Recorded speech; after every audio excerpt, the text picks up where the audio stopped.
Scientists have discovered that your subconscious mind processes 11 million bits of information every single second, while your conscious mind handles only 40. Think about that. Your subconscious is running your entire life, your health, your relationships, your income, your happiness, and it's doing so based on patterns you probably installed when you were 7 years old. No wonder you feel stuck. But here's what they don't tell you. You can reprogram this magnificent mind in minutes once you understand the law. I've seen people cancel decades of poverty consciousness in weeks. I've watched chronic illness disappear when the mental cause was removed. And today, I'm giving you the master key. Now, I want you to understand something right from the start. Right now, in this very moment, you may be living with struggles that have followed you for years. Maybe it's financial difficulty that never seems to end. Maybe it's relationship patterns that keep repeating. Maybe it's health issues that won't resolve. Maybe it's just this feeling of pushing against life, of everything being harder than it should be. And you've tried, haven't you? You've worked hard. You've read books. You've prayed. You've done affirmations. You've tried to stay positive. And yet here you are, still struggling with the same things. Let me tell you why. It's not because you're not good enough. It's not because the universe is against you. It's not because you don't deserve better. It's because you've been operating your magnificent mind backwards. You've been using the most powerful creative force in the universe against yourself, and you didn't even know it. You see, for over 30 years, I've studied the workings of the subconscious mind not as theory, but as a practical, demonstrable law that anyone can use. I've worked with people from every walk of life. Businessmen facing bankruptcy. Individuals struggling with illness. People bound by fear and limitation. And I've watched the same principle work every single time when properly applied. Every single time. But I've also watched people struggle unnecessarily, and it weighed heavily on my heart. They had the knowledge but not the application.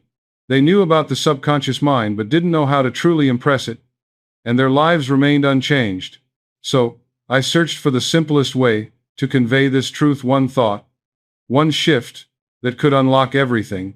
And what I discovered changed not only how I taught, but how thousands finally broke free from lifelong patterns. Here's what most people don't understand.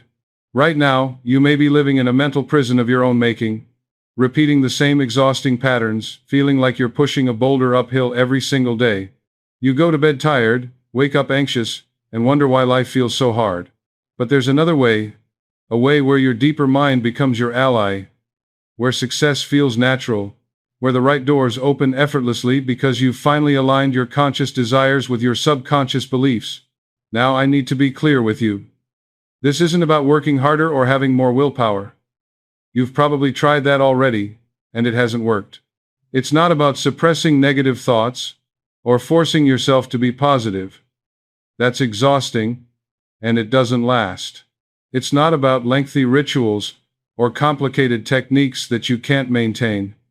No, this is about one fundamental shift in how you impress your subconscious mind. Just one shift, but it changes everything. This isn't just motivation that fades by tomorrow morning.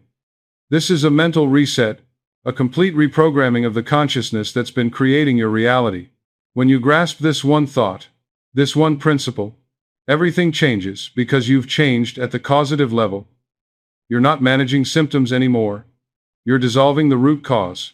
You're going to the source of the problem and changing it there. I know what it feels like to struggle. I know the exhaustion of trying everything and feeling like you're failing. I know what it's like to wonder if something is wrong with you, if you're just not meant to have what you desire. But I also know the joy, the absolute liberation, when you finally understand how to work with your mind instead of against it. That's what I want for you today. Not just understanding, but transformation. Real, lasting transformation. So let me take you back to a moment that illustrates this principle perfectly, because once you see it in action, you'll never forget it. A man once came to my office, and I could see the defeat written all over him before he even sat down. His shoulders were slumped. His eyes were tired. He carried the weight of the world, and it was crushing him. He told me he was drowning in debt. Not just a little debt, the kind of debt that wakes you up at 3 in the morning in a cold sweat. His family was strained. His marriage was suffering. His children could feel the tension. And he felt absolutely hopeless. He said to me, "Dr. Murphy, I've tried everything. I work 2 jobs. I've cut every expense. I pray. I've read all the books. Nothing changes. In fact, it seems to get worse. I'm at the end of my rope. I don't know what else to do." I looked at him with compassion because I understood. And then I asked him one simple question. I said, "Tell me, what do you think about just before you fall asleep at night?" He looked at me, confused. He probably expected some complicated spiritual answer, some ritual, some prayer. But I just asked him about his thoughts before sleep. He sat there for a moment, and then he said, "Well, I worry about my bills. I think about the creditors calling. I replay my failures in my mind. I think about what might go wrong tomorrow. I imagine my wife leaving me. I see my children suffering. I run through all the problems over and over." And there it was. There was the problem. This dear man was using the most powerful programming time of his entire day to instruct his subconscious mind to create more struggle. Every single night. For years, he was impressing upon his deeper mind the exact reality he didn't want. And his subconscious mind, being the faithful servant that it is, was saying, "Yes, sir. Your wish is my command." And it was creating more and more of what he was feeling to be true. You see, his subconscious didn't care that he was suffering. It doesn't judge. It doesn't say, "Oh, this poor man, let me help him."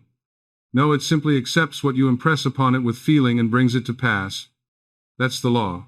And he was using the law perfectly. He was just using it to create what he didn't want. So I taught him something very simple. I said, "Tonight, when you lie down to sleep, I want you to do something different. Instead of worrying, instead of replaying your problems, I want you to imagine your wish fulfilled. I want you to feel what it would feel like if you were financially free. I want you to see yourself opening your bank statement and feeling relief, feeling joy. I want you to imagine telling your wife that everything is okay and seeing her smile. I want you to fall asleep in that feeling, in the feeling of the wish fulfilled." He looked at me skeptically. He said, "But Dr. Murphy, that's not true. I'm in debt. How can I feel wealthy when I'm broke?" And I said to him, "That's exactly the point. Your subconscious mind accepts as true what you feel to be true, not what the facts say. The facts are the result of past thinking. If you want to change the facts, you must change your thinking. And you do that by assuming the feeling of the wish fulfilled before you have any evidence of it."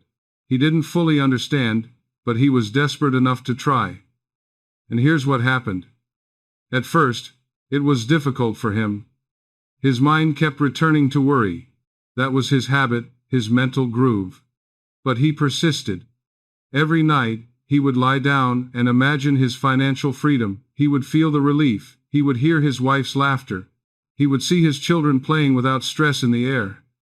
And gradually, it became easier. The new thought pattern began to take hold.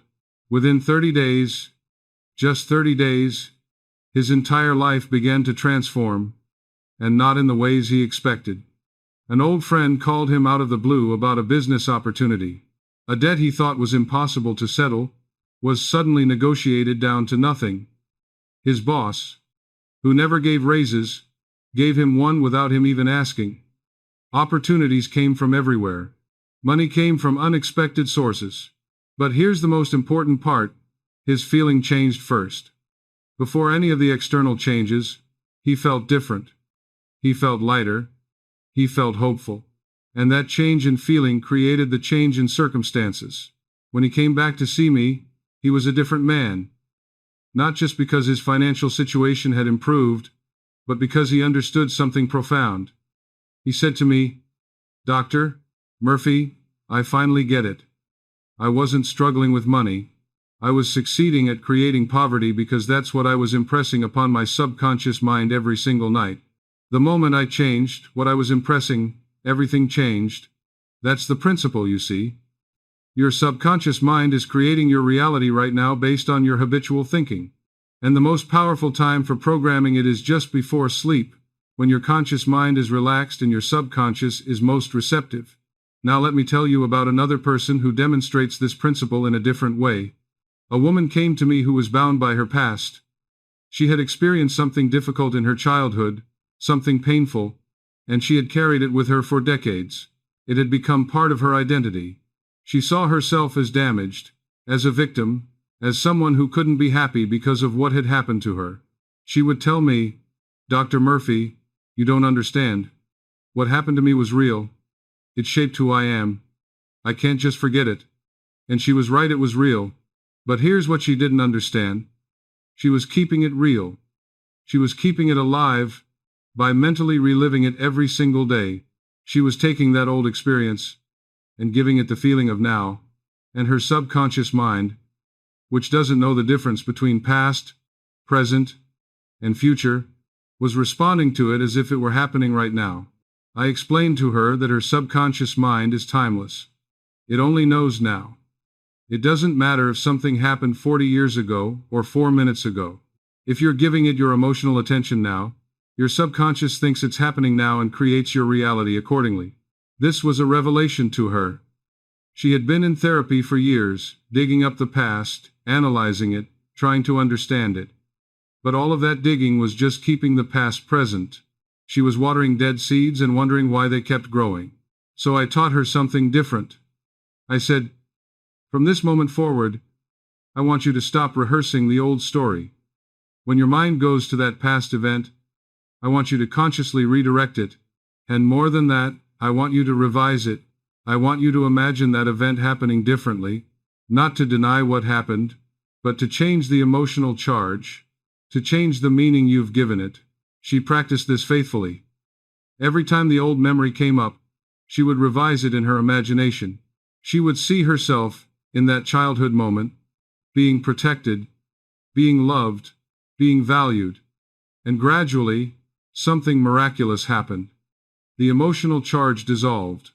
The past lost its power over her. She stopped identifying as a victim, and started identifying as someone who had overcome, who was strong, who was free. And as her internal world changed, her external world changed too. Her health improved. Her relationships deepened. Opportunities came to her. But most importantly, she felt free. The mental chains that had bound her for decades simply dissolved. When she came to see me months later, she said something I'll never forget.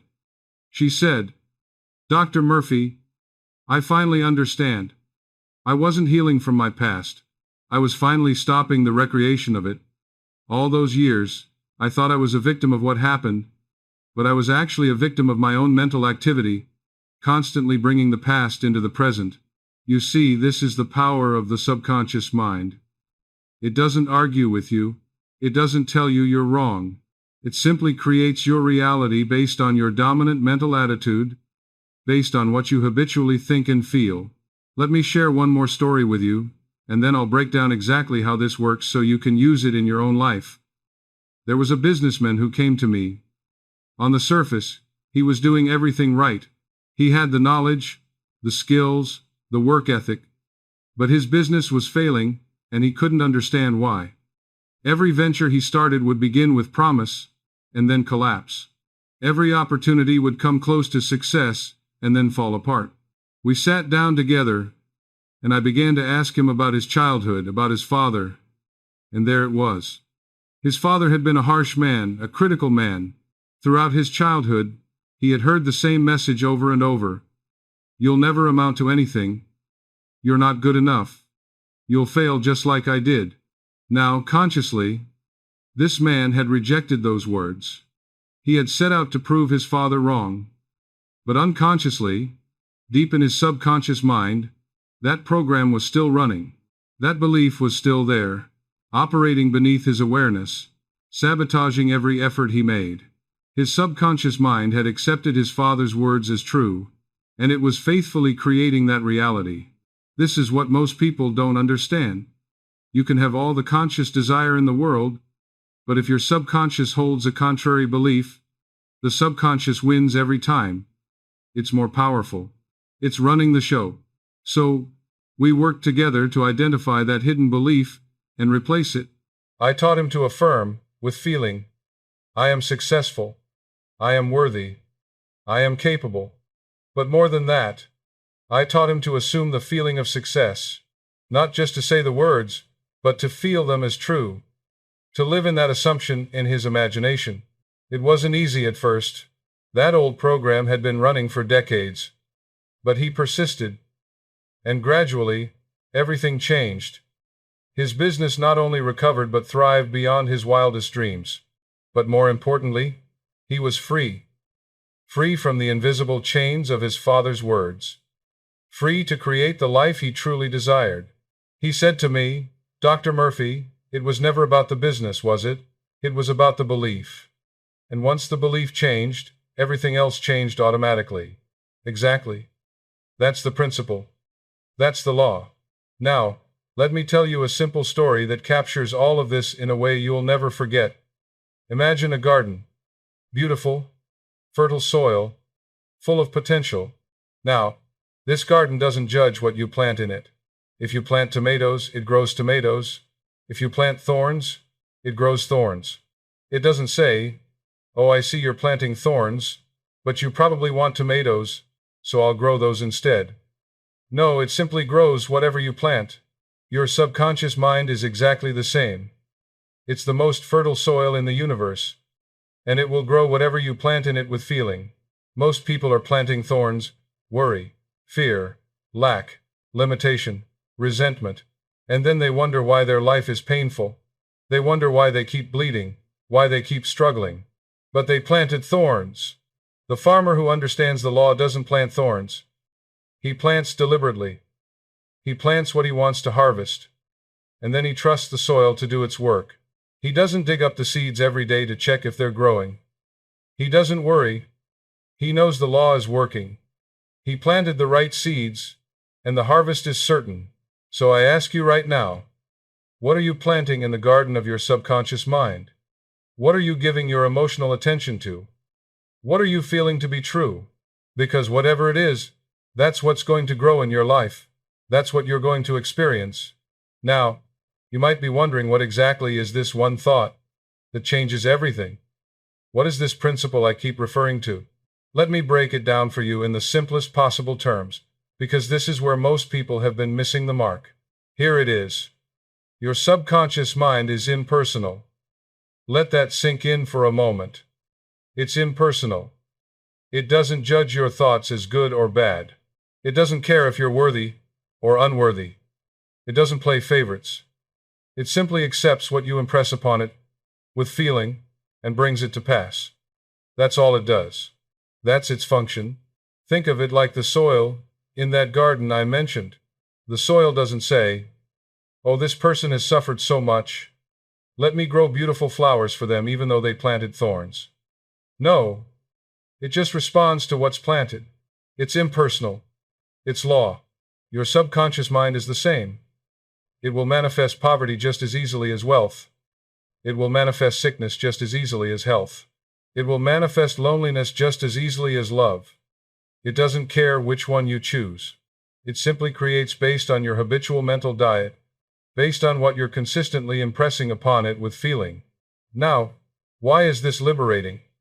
Because it means you're not being punished. The universe isn't against you. God isn't withholding good from you. You're not cursed. You're not unlucky. You're simply experiencing the outworking of a law, and that law is completely impersonal and completely reliable. Let me go deeper. Consciousness is cause. Your consciousness, your mental dwelling place, your habitual thoughts and feelings is the cause. Your circumstances are the effect. They're the printout, the physical manifestation of your inner mental state. This means that your current conditions, whatever they are the result of past mental impressions. They're yesterday's thinking made visible. But here's the beautiful part. If consciousness is cause, and circumstances are effect, then changing your consciousness changes your circumstances. Not through hard work, or force, or struggle, but automatically, naturally, lawfully. Change the impression. Change the experience. Change the inner. Change the outer. It's law. So, when you're struggling financially, the struggle isn't really about money. It's about consciousness. There's a poverty consciousness at work, a belief in lack, a feeling of not enough. When you're struggling with health, the issue isn't just the physical body. There's a mental cause, a pattern of thought, a belief in weakness or illness. When you're struggling in relationships, there's a consciousness issue, a belief about unworthiness or fear of intimacy or expectation of rejection. Do you see? Your struggles are not separate problems, requiring separate solutions. They're all symptoms of one thing: the consciousness you're maintaining. And that consciousness can be changed in an instant if you understand how. Now, let me give you the one thought that changes everything. Are you ready? Here it is. Your subconscious mind accepts as true what you feel to be true, not what you wish or hope to be true. Let me say that again, because this is the master key. Your subconscious mind accepts as true what you feel to be true, not what you wish or hope to be true. Most people think positive but feel negative, and the feeling wins every time. They say affirmations about wealth while feeling poor. They declare health while feeling sick. They affirm love while feeling unworthy. And then they wonder why nothing changes. It's because they're not impressing the subconscious mind. They're just making noise with the conscious mind. The subconscious only responds to feeling, not intellectual belief, not wishful thinking, not hoping or trying or wanting. It responds to the feeling you bring to your thought. When you feel something to be true, when you assume it with emotional conviction, your subconscious accepts it and begins to create it in your experience. This is why worry is so powerful, because you feel it. When you worry, you're not just thinking about a problem, you're feeling it as real, as present, as true, and your subconscious responds accordingly. It says, "You feel this to be true, so I'll make it true in your experience." But the same principle works in your favor when you understand it. When you assume the feeling of your wish fulfilled, when you feel your desire is already accomplished, your subconscious accepts that as true and begins to create it.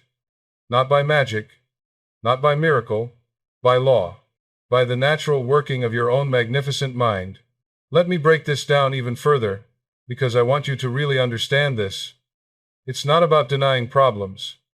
It's not about pretending everything is fine when it's not. It's about not giving problems the feeling of reality. It's about withdrawing your emotional investment from what you don't want and placing it on what you do want. Here's the quantum shift, the thing that changes everything. You must assume the feeling of the wish fulfilled now, not when circumstances change, not when you see evidence, not when it makes logical sense. Now, in your imagination, in your consciousness, you must become it in feeling before you can experience it in fact. Most people have this backwards.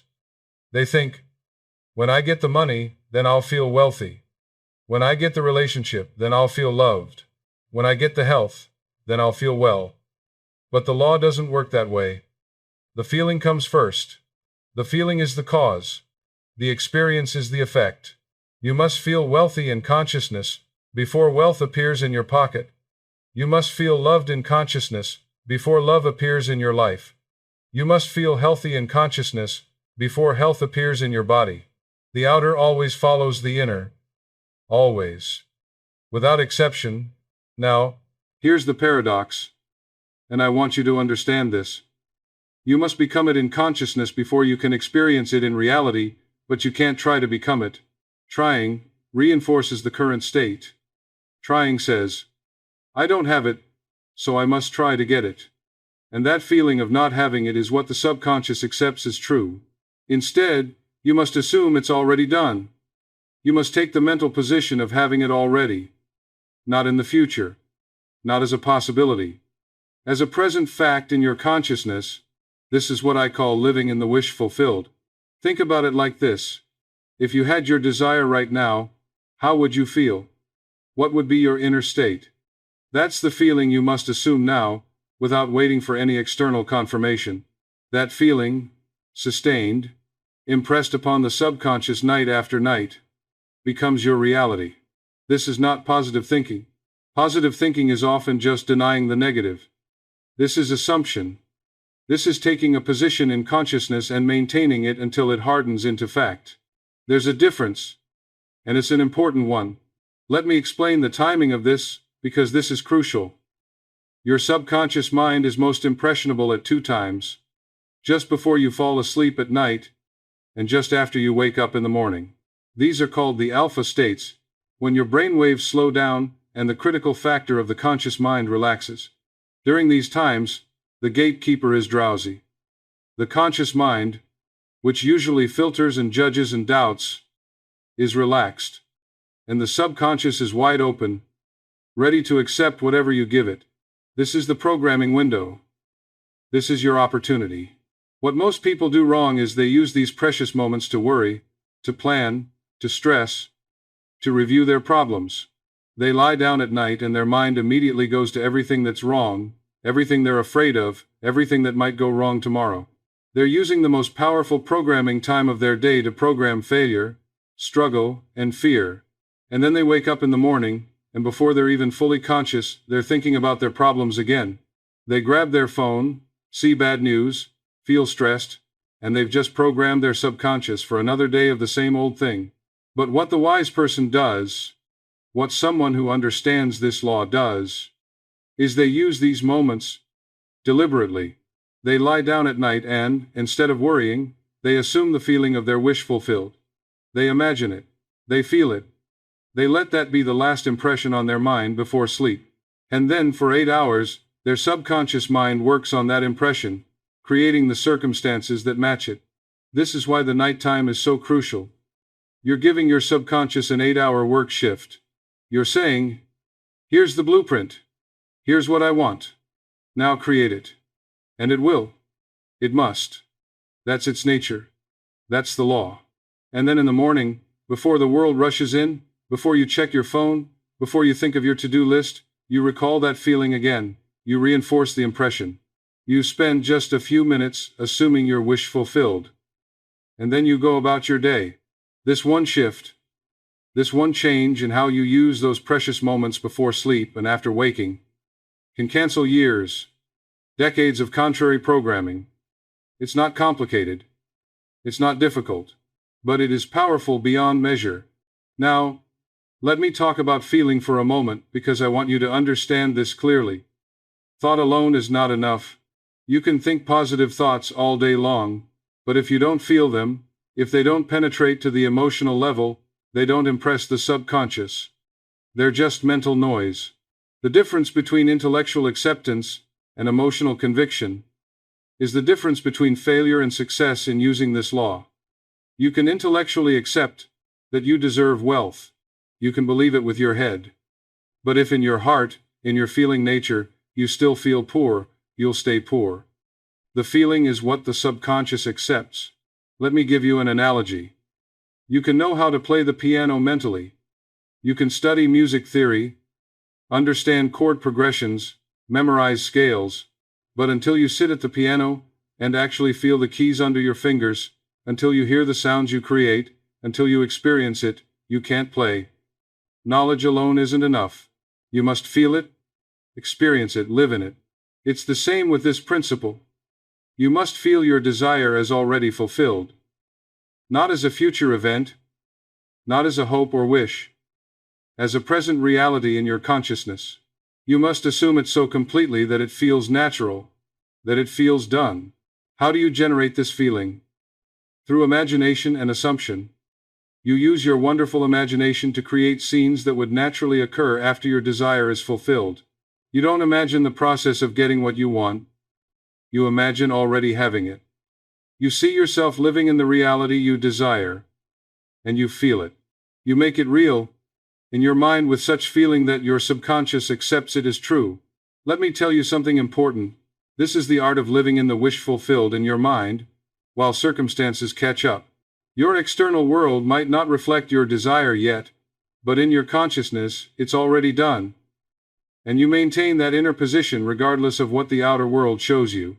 This requires a kind of faith, but not blind faith. It's faith in the law. Faith that your consciousness creates your reality. Faith that the inner must manifest as the outer. It's not hoping or wishing. It's knowing. It's the calm certainty that comes from understanding how the law works. Now, here's something else you need to understand. Desperation repels. When you desperately want something, you're actually confirming that you don't have it. You're impressing lack upon your subconscious. You're feeling the absence of the thing rather than the presence of it. And your subconscious responds to what you feel, so it creates more absence, more lack. The sweet spot is desire without attachment to how or when. You know what you want. You assume it's already done in consciousness. You feel the reality of it. But you're not frantically looking for it to appear. You're not checking every day to see if it's manifested yet. You're not desperate or anxious. You're calm. You're certain. You've planted the seed, and you trust the soil to do its work. This is different from not caring. You care deeply about your desire, but you're not attached to the outer manifestation because you already have it in the inner reality. And you know the inner always becomes the outer. It's law. It's certain. Let me address something that troubles many people. Old patterns. You might be wondering, Dr. Murphy, I understand all this, but I've been thinking and feeling a certain way for years, even decades. How can I change that? These patterns feel like they're part of who I am. Here's the truth. Old struggles persist because of mental habits, neural grooves, identity attachment. Your brain has created pathways based on your habitual thinking, and you've identified with certain patterns. You've said, "This is just how I am. This is my life. This is my struggle." But here's what you need to know. None of that matters to your subconscious mind. Your subconscious doesn't care about your history. It doesn't care how long you've been thinking a certain way. It only cares about your current habitual dwelling place. It only cares about what you're thinking and feeling now. This means you can change in an instant if you change your mental dwelling place. You don't have to fight the old thought. Fighting it gives it power. Instead, you simply starve it of attention and feeling. You withdraw your emotional investment from it. And simultaneously, you feed the new thought with attention and feeling. Think of it like changing the channel on a television. You don't fight with the program you don't want to watch. You don't argue with it or try to push it away. You simply change the channel.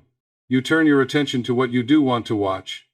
The old program doesn't cease to exist, but it's no longer your experience because you're no longer tuned into it. Let me teach you something powerful called revision. This is a technique for changing your relationship to your past. You see, your past only has power over you because of the emotional charge you've given it, because of the meaning you've assigned to it. But you can change that meaning. You can literally revise your past in consciousness. When an old memory comes up, especially one that's painful or limiting, you don't just relive it. Instead, you consciously rewrite it in your imagination. You imagine it happening differently, not to deny what happened, but to change the emotional charge, to change the lesson, to change the meaning. For example, if you have a memory of being rejected, instead of reliving that rejection, you imagine being accepted. You feel what it would have felt like to be welcomed, valued, chosen. You do this with feeling, making it real in your imagination. And gradually, the emotional charge of the original event dissolves. The past loses its power over you. This isn't about pretending something didn't happen. It's about taking your power back from the past. It's about refusing to let old events dictate your present reality. And it works because your subconscious mind doesn't distinguish between a memory and an imagined event. They're both just neural patterns, just impressions in consciousness. Here's the freedom principle, and I want you to really hear this. You are not bound by anything except your own mental dwelling place. Not your past, not your circumstances, not your body, not other people's opinions, not your age, your education, your background, your bank account, your genetics. None of it.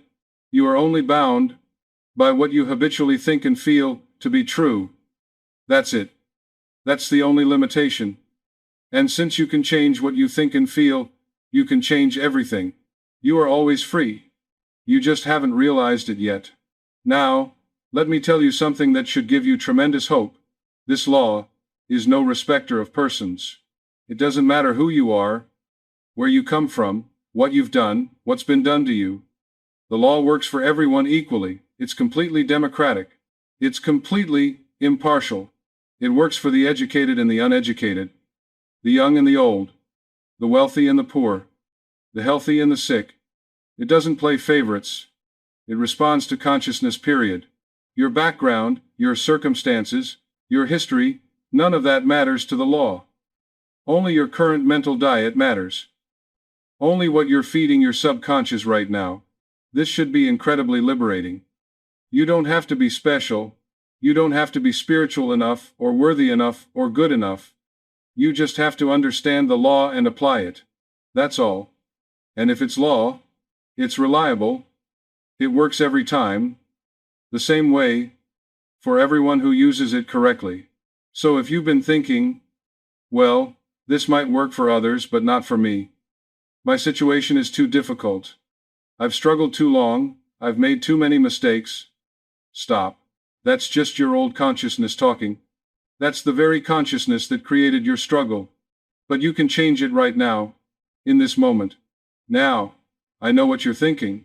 You're thinking, Dr. Murphy, this makes sense. I understand the principle, but how do I actually do this? How do I make this real in my life? What are the exact steps? Let me give you the mental reset protocol.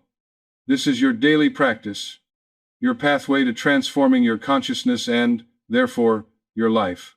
First, you need to identify your core struggle.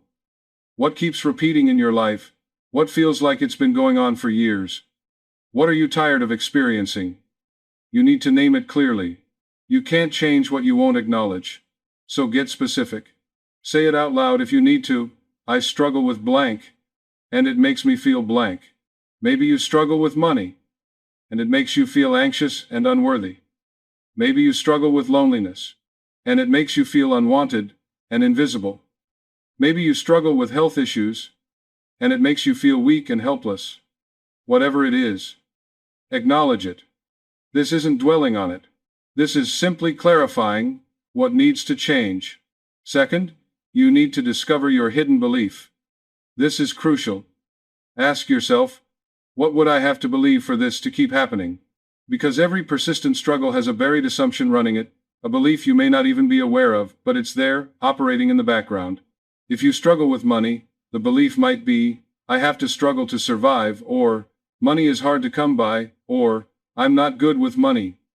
If you struggle in relationships, it might be I'm not lovable, or people always leave me, or I don't deserve happiness.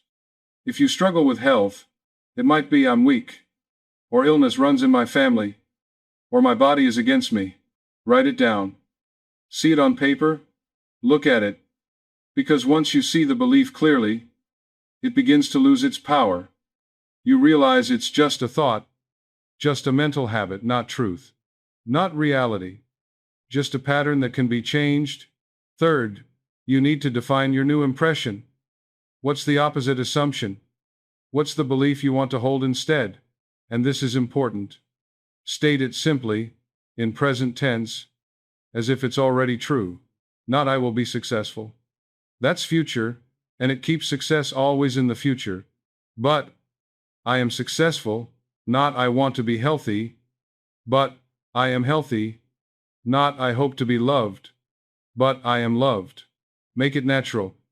Make it something you can believe. The statement should feel within reach, not absurdly far from where you are. If you're in deep debt, I am a multi-millionaire, might feel like a lie, and your subconscious will reject it.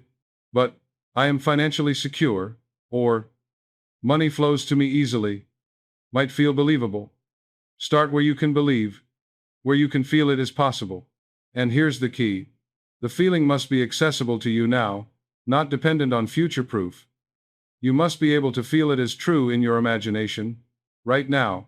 That's your new mental impression. That's what you're going to plant in the garden of your subconscious. Now comes the most important part. The nightly reprogramming ritual. This is where the transformation happens. This is where you use the law deliberately instead of unconsciously. And I'm going to give you the exact technique, step by step. When you lie in bed at night, ready for sleep, first take a moment to review your day. Just briefly. See the events, the interactions, the experiences. Don't judge them. Just acknowledge them, and then let it all go. Let the whole day dissolve. None of that matters anymore. It's done. It's past. Now close your eyes and begin to relax your body progressively. Start with your toes. Feel them relax. Then your feet, your ankles, your calves. Move up through your body, your thighs, your hips, your stomach. Feel your chest soften, your shoulders drop. Relax your neck, your jaw, your face. Let your whole body become heavy, peaceful, completely relaxed. In this relaxed state, you're in the alpha brainwave pattern. Your conscious mind is drowsy, your subconscious is open and receptive. This is the perfect time for programming. Now begin to imagine your wish fulfilled. And this is crucial. Don't imagine the process of getting it. Don't imagine working for it, struggling for it, earning it. Imagine already having it. Imagine it's done, it's yours. You're living in the reality of it. If you want financial freedom, don't imagine getting money. Imagine having it. See yourself checking your bank balance and feeling relief, feeling joy. Imagine telling someone, money is no longer a concern for me. Feel what that would feel like. If you want health, don't imagine healing. Imagine being healthy. See yourself waking up with energy, moving with ease, feeling strong and vital. Imagine someone asking how you're feeling and you saying, I feel wonderful. If you want love, don't imagine meeting someone. Imagine already being in that loving relationship. Feel the warmth, the connection, the joy of being loved and giving love. Hear words of affection. Feel and embrace. Make it sensory. See it, hear it, feel it. The more real you make it in your imagination, the more powerful the impression on your subconscious. And here's what's crucial. Feel the feeling of it. Feel the relief, the joy, the peace, the satisfaction, the naturalness of having your desire fulfilled. Don't just visualize it like you're watching a movie. Experience it. Be in it. Feel it as real. If your mind wanders to worry, and it will, especially at first, gently bring it back. Don't fight the worry. Don't get frustrated. Just redirect. Return to the wish fulfilled. Return to the feeling. This is practice. You're retraining your mind, creating a new mental habit.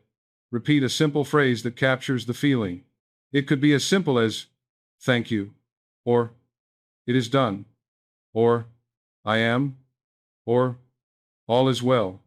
Just a short phrase that anchors the feeling, that reminds you of the reality you're creating in consciousness. And then, and this is the most important part, drift off to sleep in this feeling. Let this be the last impression on your mind before you lose consciousness. Don't let worry creep back in. Don't start planning tomorrow. Just stay in the feeling of the wish fulfilled and let sleep take you. Your subconscious mind will work on this impression all night long. For 8 hours, it will be creating, arranging, orchestrating the circumstances that match this feeling. It doesn't sleep. It doesn't rest.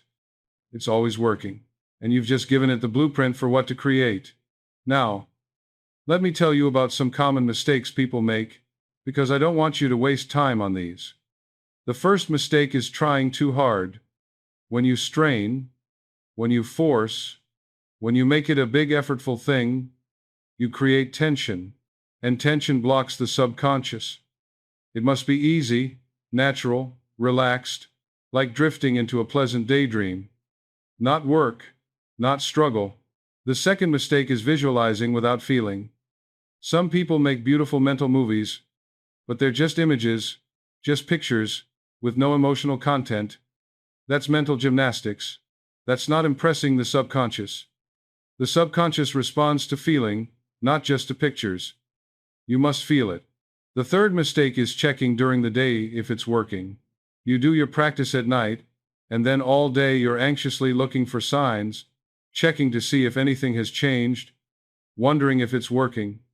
That checking is doubt, and doubt cancels faith. You must plant the seed and leave it alone. Trust the process. The fourth mistake is stopping after a few days because you don't see results yet. This is like planting a seed and then digging it up 3 days later to see if it's growing. You've disrupted the process. You must persist. 30 days. Minimum. Give your subconscious time to do its work. The change in consciousness must precede the change in circumstances.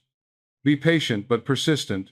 Now, in the morning, when you first wake up, before you do anything else, before you check your phone, before you think about your day, before the world rushes in, recall the feeling from last night. Spend just 2 or 3 minutes in that assumption. Feel it again. Experience it again. This morning reinforcement is powerful. You're bookending your sleep with the same impression.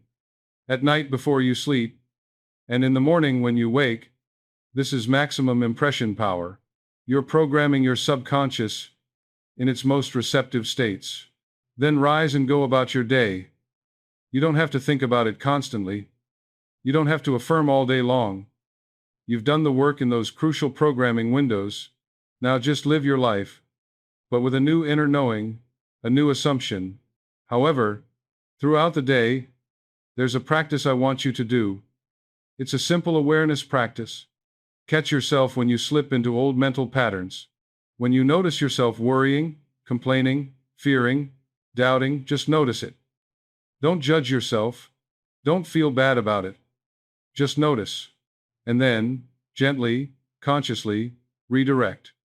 Say to yourself, "No, the truth is," and recall your new assumption. The truth is, I am financially secure. The truth is, I am healthy and strong. The truth is, I am loved and valued. Even just 30 seconds of this correction helps. You're training your mind where to dwell. You're choosing your mental diet. This doesn't have to be perfect.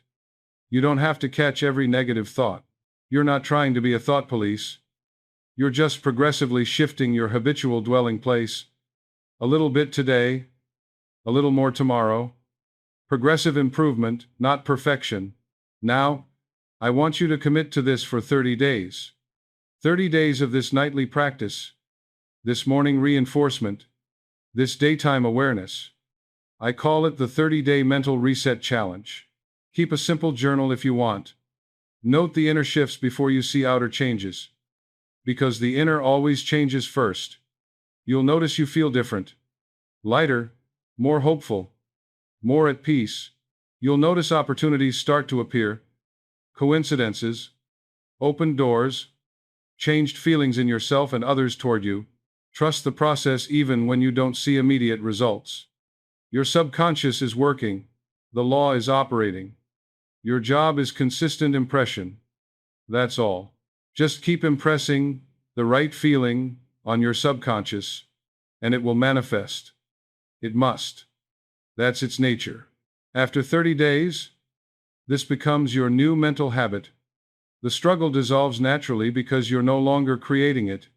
You're creating something else, something you actually want. And the subconscious, being the faithful servant that it is, manifests it in your experience.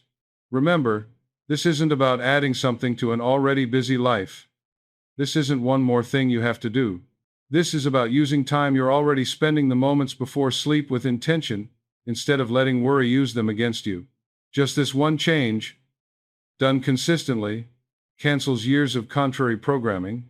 You see, most people have been using these precious programming moments unconsciously. They've been impressing struggle, fear, and lack upon their subconscious every single night for years, maybe decades. And they wonder why life is hard. But you're not going to do that anymore. You're going to use these moments deliberately. You're going to become the gardener who plants intentionally. And so, my friend, you now have everything you need. You have the knowledge. You have the understanding. You have the practical steps. But I must tell you something important. Knowledge without application is just entertainment. You can understand everything I've said today. You can agree with it. You can think it's wonderful. But if you don't apply it, nothing changes. The only thing that matters is whether you use this tonight. Whether you lie down tonight and, instead of worrying, you assume the feeling of your wish fulfilled. Whether you use that precious programming time to create what you want instead of what you don't want. That's all that matters. Application. So, Let me bring this all together for you. Let me make sure you understand what we've covered today. You've learned that your subconscious mind is running your entire life based on the impressions you've given it, most of which you gave it unconsciously. It processes millions of bits of information, creating your reality based on your habitual mental dwelling place. And it's completely impersonal. It will create struggle just as easily as success depending on what you impress upon it with feeling. You've learned the one thought that changes everything. Your subconscious mind accepts as true what you feel to be true, not what you hope or wish to be true. This is the master key. Feeling is the secret, not intellectual belief, not positive thinking, but feeling, the assumption of the wish fulfilled impressed upon the subconscious with emotional conviction. You've learned that the moments before sleep and after waking are the most powerful programming times. Your conscious mind is relaxed, your subconscious is open, and whatever you impress upon it in these moments will be created in your experience. This is why your nightly practice is so crucial. You're using the law deliberately instead of unconsciously. You've learned that you don't need to fight old patterns. You just starve them of attention and feeling while you feed new patterns. You don't need to be perfect. You just need to be consistent. Progressive improvement, not perfection. And in 30 days, you can completely reprogram your consciousness. Think about where you were when this video started. Perhaps feeling stuck, frustrated, wondering why life has been so hard. And now you understand. It wasn't life being hard. It was your mind working against you because it was programmed to. But that program can be changed. Tonight, right before you sleep. With the simple practice I've given you, years of struggle don't need years to undo. The moment you change your mental dwelling place, the moment you begin to assume and feel your wish fulfilled, the past loses its power. Your subconscious doesn't care how long you've struggled. It only cares about your current habitual mental diet. Feed it the right impression, and watch your entire world rearrange itself. This is not theory. This is not philosophy. This is demonstrable law. I've seen it work thousands of times. For people in debt who became wealthy. For people in sickness who became healthy. For people in loneliness who found love.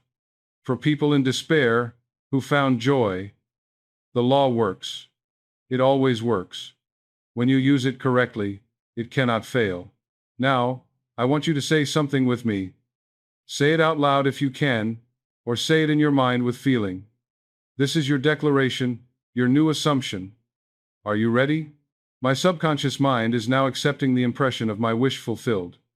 While I sleep tonight, it is rearranging my world to match my new assumption. I rest in the knowledge that it is done. I am free from the past. I am free from struggle. I am living in the fulfilled wish now. Feel that.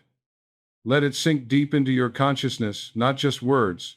Feel the truth of it. Feel the relief. Feel the freedom. Feel the certainty. Tonight, before you sleep, you have an appointment with your subconscious mind. This is the most important appointment of your day. Don't miss it. Don't waste it on worry, on rehashing problems, on planning and stressing. Use it to impress upon that magnificent, obedient servant the exact life you wish to live. 30 days from now, you'll look back on this moment as the turning point. As the moment everything changed.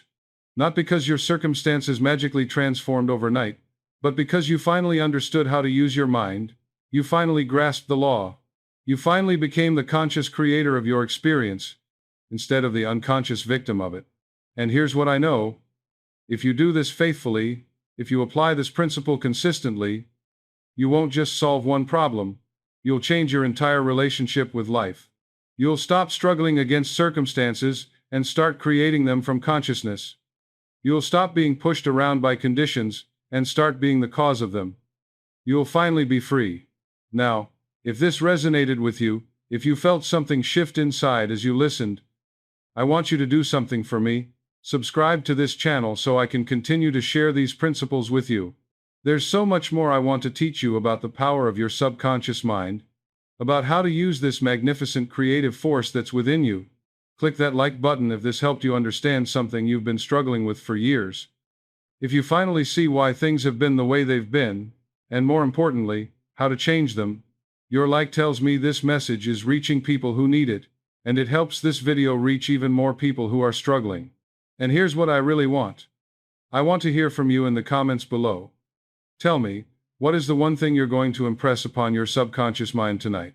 What's the feeling you're going to fall asleep in? What's your wish fulfilled? Share it. Write it down. Because, when you declare it, you strengthen your commitment to it. When you put it into words, you clarify it in your own consciousness. And when you share it, you inspire others who are on the same journey. Maybe you're going to assume the feeling of financial freedom. Maybe you're going to fall asleep in the feeling of perfect health. Maybe you're going to imagine yourself in a loving relationship, or succeeding in your business, or living in peace and joy. Whatever it is, share it. Let's build a community of conscious creators, people who understand this law and are using it to transform their lives. And if you found this helpful, share it with someone who needs to hear it. Share it with someone who's been struggling. Someone who's been trying so hard but not seeing results. Someone who needs to understand that they're not broken, they're not cursed, they're not unlucky, they just haven't understood how to use their mind. This knowledge is too valuable to keep to yourself. When you share it, you're not just helping someone else. You're also deepening your own understanding. You're affirming your own commitment to this principle. You're declaring your own faith in the law. Remember, my friend, you are not a victim of circumstances. You never were. You are a creator in consciousness. The power that created the universe is within you, right now, waiting for your direction. It doesn't judge you. It doesn't withhold from you. It simply responds to your habitual mental dwelling place. You have been creating all along. The question is, what have you been creating? Up until now, it may have been unconscious. You may have been creating struggle, lack, limitation, fear, but that's over now. Because now you know. Now you understand. Now you have the master key. Use it wisely. Use it tonight. Lie down in your bed, relax your body, and assume the feeling of your wish fulfilled. Let that be the last impression on your mind, and then trust your magnificent subconscious to do what it does best, to create, to manifest, to bring into form what you've impressed upon it in consciousness. 30 days. That's all I ask. Give this 30 days of faithful practice. Don't check every day to see if it's working. Don't doubt, don't waver. Just do the practice. Assume the feeling. Impress the subconscious. And watch what happens. Your life is about to change. Not because of anything I've done, but because you've finally understood the law. You've finally grasped how your own mind works. You've finally become the conscious operator of this magnificent creative power that's been within you all along. I believe in you. I believe in this law, because I've seen it work countless times. And I believe in your ability to apply it, to use it, to transform your life with it. You have everything you need. You are everything you need. The power is already within you. So go now. Live this truth. Apply this law. Create the life you've always wanted. And remember, it's not about the circumstances changing first. It's about your consciousness changing. Change the inner, and the outer must follow. That's law. That's certainty. That's your guarantee. Thank you for being here. Thank you for being open to this truth. Thank you for having the courage to believe that life can be different, that you can be free from struggle, that your years of difficulty can be canceled in a moment of understanding.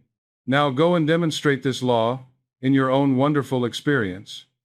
Tonight, before you sleep, assume the feeling of the wish fulfilled, and let your subconscious mind do the rest. This is Joseph Murphy, reminding you that you are the creator of your experience, the master of your fate, the captain of your soul. The power is within you. It always has been. Now use it. But before you go, let me share something more with you. Let me go deeper into this principle because I want you to have absolute clarity. I want you to understand this so completely that doubt becomes impossible. You see, there's a question people often ask me.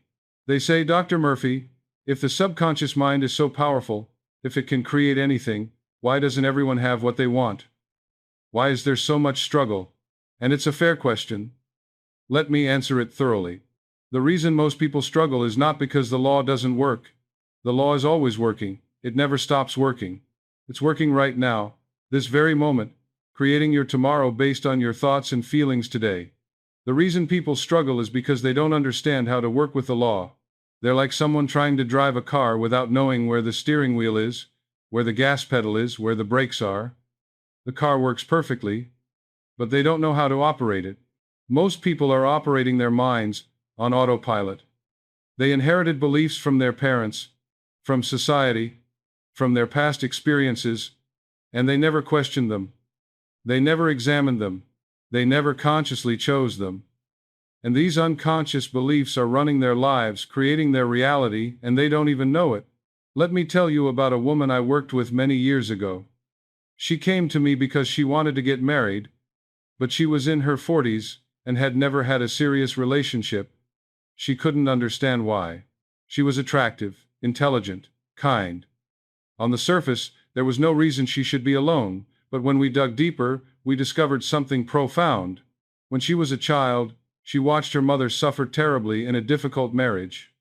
Her father was unkind, sometimes cruel, and at some point, probably around age 8 or 9, this little girl made a decision. She decided, unconsciously, that marriage meant suffering, that to be in a relationship was to be hurt. And she made a vow to herself. I will never let anyone hurt me like that. Now, consciously, she wanted marriage. She desired companionship, love, partnership, but unconsciously, at the subconscious level, she believed that marriage meant pain, and every time she got close to someone, every time a relationship started to deepen, her subconscious mind would sabotage it. It would create circumstances that would end the relationship. Why? Because it was protecting her. It was keeping its vow to never let anyone hurt her like her mother was hurt. This is what I mean when I say your subconscious is always working. It was working perfectly for her. It was doing exactly what she had programmed it to do when she was 8 years old. The problem was, the program was outdated. It was based on a child's understanding of the world, but it was still running. Once we identified this buried belief, once she became conscious of it, everything changed. She could see it clearly. She could say, "Oh, that's why this keeps happening. That's the pattern." And then we worked together to install a new belief, a new program. We affirmed together, "I am safe in love. I am worthy of a beautiful relationship. Marriage brings me joy and companionship." But more than the words, we created the feeling. Every night before sleep, she would imagine herself happily married. She would feel the joy of partnership, the comfort of companionship, the beauty of mutual love. She would fall asleep in that feeling, and within 6 months, she met her husband. Within a year they were married, and last I heard, they're still happy together. The law worked. It always works. But first, she had to become conscious of the unconscious program that was running her life. She had to see it, acknowledge it, and then deliberately change it. This is what I want for you. I want you to become conscious. I want you to see the programs that are running in your subconscious, the beliefs that are creating your reality. Because you can't change what you're not aware of. You can't reprogram what you don't know is there. So let me ask you some questions. Sit with these. Think about them honestly. What beliefs did you inherit from your parents about money? Did they struggle? Did they say things like, "Money doesn't grow on trees," or "We can't afford that," or "Rich people are greedy"? If so, those beliefs might be in your subconscious creating your financial reality right now. What beliefs did you form about yourself based on early experiences? Were you told you were smart or stupid? Were you praised or criticized? Were you made to feel valuable or worthless? Those early impressions are incredibly powerful because they were installed when your conscious mind wasn't yet developed, when your subconscious was wide open and accepting everything. What beliefs do you hold about your body, about health, about aging? Do you believe that illness is inevitable? That your body breaks down as you age? That certain conditions run in your family, and therefore you're destined to have them? These beliefs, if held with conviction in the subconscious, will manifest as your physical reality. What beliefs do you hold about relationships? About whether you're lovable? About whether people can be trusted? About whether you deserve happiness? About whether good relationships even exist? Whatever you believe in your subconscious, that's what you'll experience. You see, the subconscious mind is literal. It doesn't understand metaphor or exaggeration. When your mother said, "Money doesn't grow on trees," as a way of saying be careful with spending, your child mind might have taken it literally and formed a belief that money is scarce, that it's difficult to obtain. When a teacher said, "You'll never amount to anything," in a moment of frustration, your subconscious might have accepted that as truth and spent the rest of your life proving it right. This is why becoming conscious is so important. You must examine your beliefs.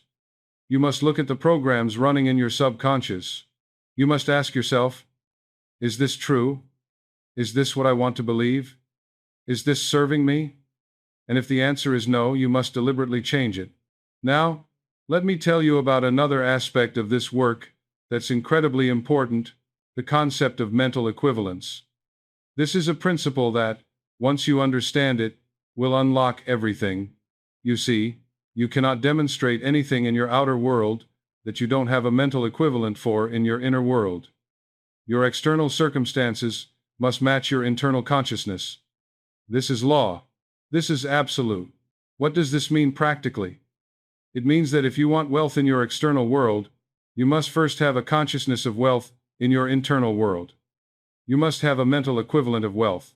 You must be able to think wealthy thoughts, feel wealthy feelings, assume wealthy attitudes all before the money appears in your bank account.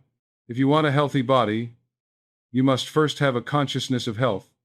You must have a mental equivalent of vitality, strength, wellness. You must be able to see yourself as healthy, feel yourself as healthy, know yourself as healthy before the physical healing manifests. This is why affirmations alone often don't work.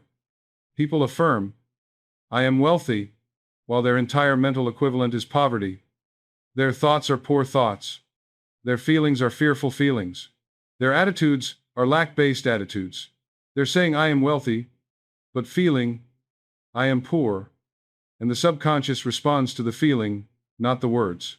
Building a mental equivalent means changing your entire inner world to match the outer world you desire. It means learning to think from the end, to think from the wish fulfilled, not thinking toward it, but thinking from it. Living in imagination, as though your desire is already fact. Let me give you a practical example. If you want a new home, most people spend their time thinking about how to get the home. They worry about the down payment, about qualifying for a mortgage, about finding the right property. They're thinking toward the home. But this keeps the home in the future. It keeps it as a goal, something separate from them. But someone who understands mental equivalence thinks differently. They imagine already living in the home. They feel what it's like to wake up in that bedroom, to cook in that kitchen, to relax in that living room. They thank God for their beautiful home. They imagine giving friends the address. They see themselves receiving mail at that address.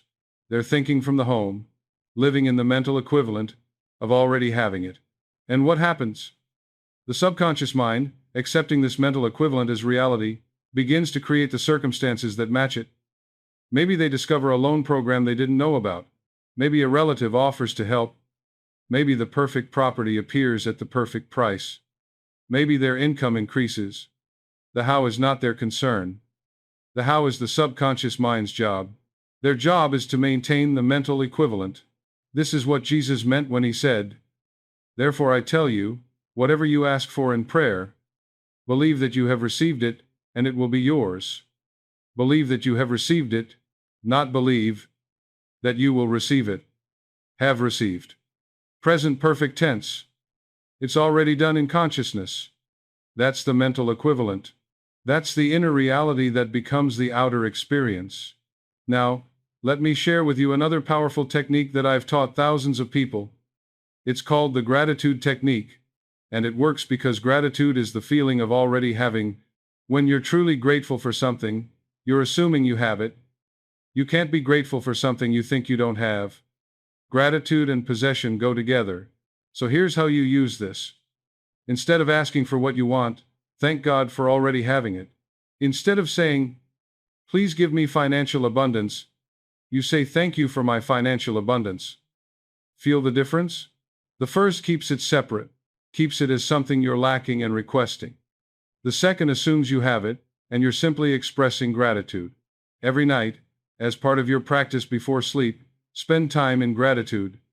Thank God, thank the universe, thank your subconscious mind for your wish fulfilled. Thank for the health that is already yours. Thank for the abundance that is already yours. Thank for the love that is already yours. Feel the gratitude deeply, sincerely, as if it's really true, because in consciousness, it is true. This technique is incredibly powerful because gratitude bypasses the conscious mind's tendency to doubt and argue. It's hard to argue with gratitude.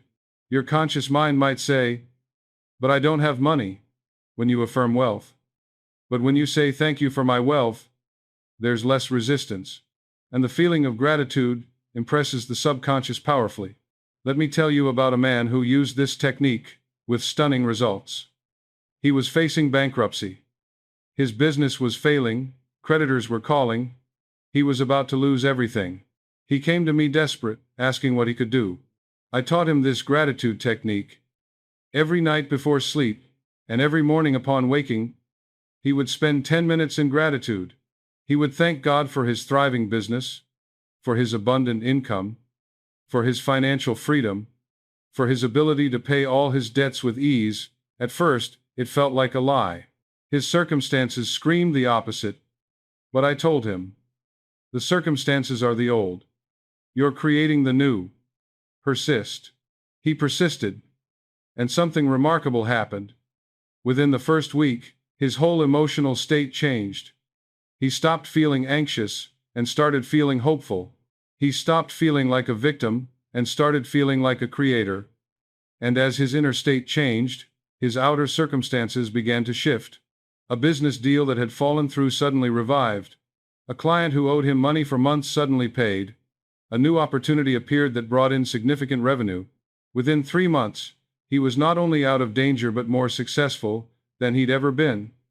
The gratitude had created the mental equivalent of abundance, and his subconscious had manifested it. Now, I want to talk to you about something that troubles many people. Negative thoughts. People come to me and say, "Dr. Murphy, I'm trying to think positive, but negative thoughts keep coming. I worry, I doubt, I fear. Am I ruining everything?" Let me put your mind at ease. Negative thoughts, in and of themselves, do not have power. A passing thought, a fleeting worry, a momentary doubt, these are not what create your reality. What creates your reality is your habitual mental dwelling place. It's the thoughts you entertain, the thoughts you give feeling to, the thoughts you return to again and again. Think of your mind like a garden, which I mentioned earlier. Birds fly over every garden. You can't stop birds from flying over your garden. But you don't have to let them build a nest there. A negative thought is like a bird flying over. You can acknowledge it. Oh, there's a worry, and let it pass. You don't fight it. You don't fear it. You don't give it importance. You just don't entertain it. But if you invite that thought in, if you sit with it, if you give it emotional energy, if you elaborate on it and imagine all the terrible things that could happen, then you're letting the bird build a nest. Then you're planting thorns in your garden. Then you're creating a mental equivalent of what you don't want. So when a negative thought comes, don't panic. Don't think you've ruined your manifestation. Simply refuse to dwell on it. Redirect your attention. Return to your wish fulfilled. It's like steering a car. When you drift off course, you simply steer back. You don't panic, you don't give up, you just correct course. In fact, negative thoughts can actually be helpful because they show you where you still have doubts, where you still have contrary beliefs.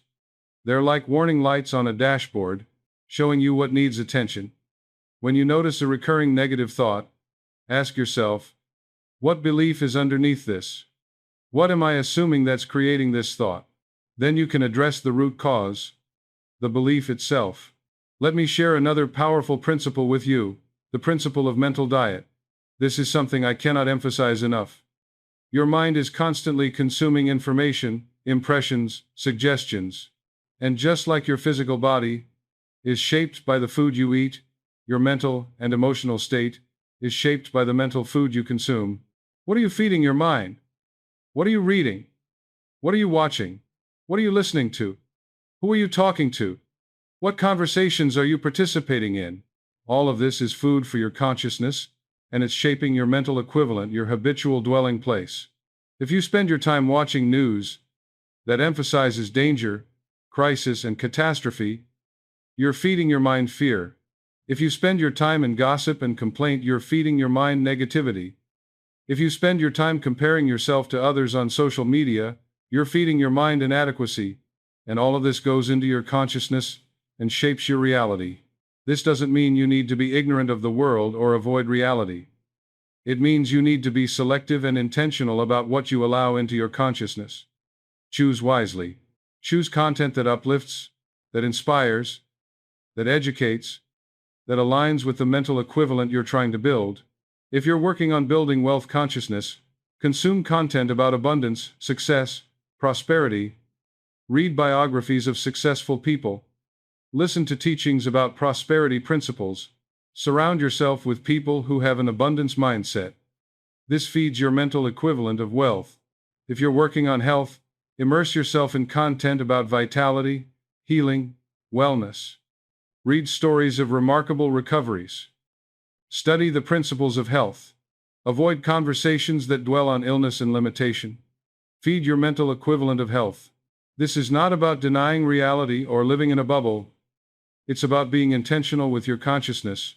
It's about guarding the garden of your mind and being selective about what you allow to be planted there. I knew a woman who transformed her entire life simply by changing her mental diet. She had been depressed for years, seeing a therapist, taking medication, struggling day after day. Nothing seemed to help. When she came to me, I asked her about her daily routine, what she consumed mentally. She told me she started every morning by reading the news, which was always full of tragedy and crisis. She watched television shows about crime and violence. She spent time on social media, comparing her life to others' highlight reels. She engaged in conversations with friends that were primarily complaints and gossip. Her entire mental diet was negative. I gave her a new prescription. For 30 days, she was to avoid all news, all violent or negative television, all social media, all gossip. Instead, she was to start her day reading something inspiring. She was to watch content that uplifted her. She was to engage only in conversations that were constructive and positive. She was to spend time in nature. She was to practice gratitude. She was skeptical, but she tried it. And within 2 weeks, she noticed a change. She felt lighter. She felt more hopeful. Her depression began to lift. By the end of 30 days, she was a different person. She eventually was able to come off her medication entirely. The depression that had plagued her for years dissolved simply by changing her mental diet. Your consciousness is precious. It's the most valuable thing you have because it's the creative cause of your entire life. Guard it. Protect it. Feed it well. Be as careful about what goes into your mind as you are about what goes into your body. Now, let me address something else that's important. The role of action in manifestation. Some people misunderstand this teaching and think it means you just visualize and wait for things to appear magically. That's not how it works. Let me clarify. When you change your consciousness, when you build a mental equivalent, when you impress your subconscious with your wish fulfilled, you will be moved to action. But it will be inspired action, not forced action. It will be action that feels natural, that flows from your new state of consciousness. The subconscious mind will guide you. It will give you impulses, ideas, hunches, opportunities. Your job is to act on them. When you feel moved to call someone, call them. When you feel inspired to take a certain step, take it. When an opportunity appears that aligns with your wish fulfilled, seize it. This is very different from struggling, forcing, pushing. That's action from the old consciousness, action from lack and fear. That's trying to make something happen because you don't believe it will happen on its own. But inspired action is different. It's action from the new consciousness. Action from faith and knowing. It's allowing yourself to be moved by the creative power within you.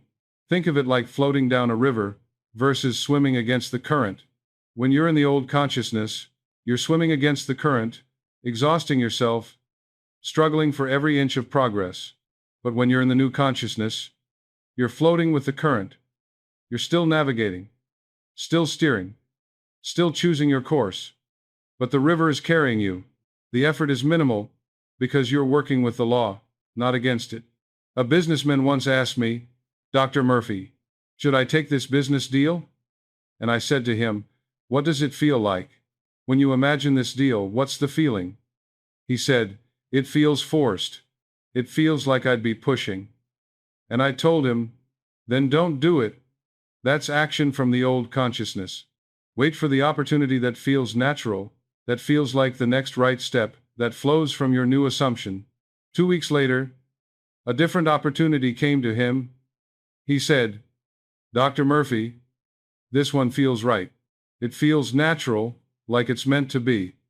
And I said, "That's inspired action. Take it." He did, and it was tremendously successful. You see, when you're in the right consciousness, when you have the right mental equivalent, the right actions become obvious. The path opens before you. Doors that were closed swing open. People who can help appear.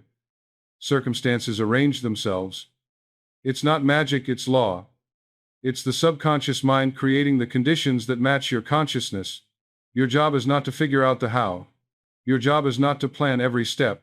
Your job is to maintain the consciousness, the mental equivalent, the feeling of the wish fulfilled. And then act on the inspirations that come. Trust the impulses you receive, follow the guidance of your inner knowing. Let me share another crucial principle with you. The principle of persistence.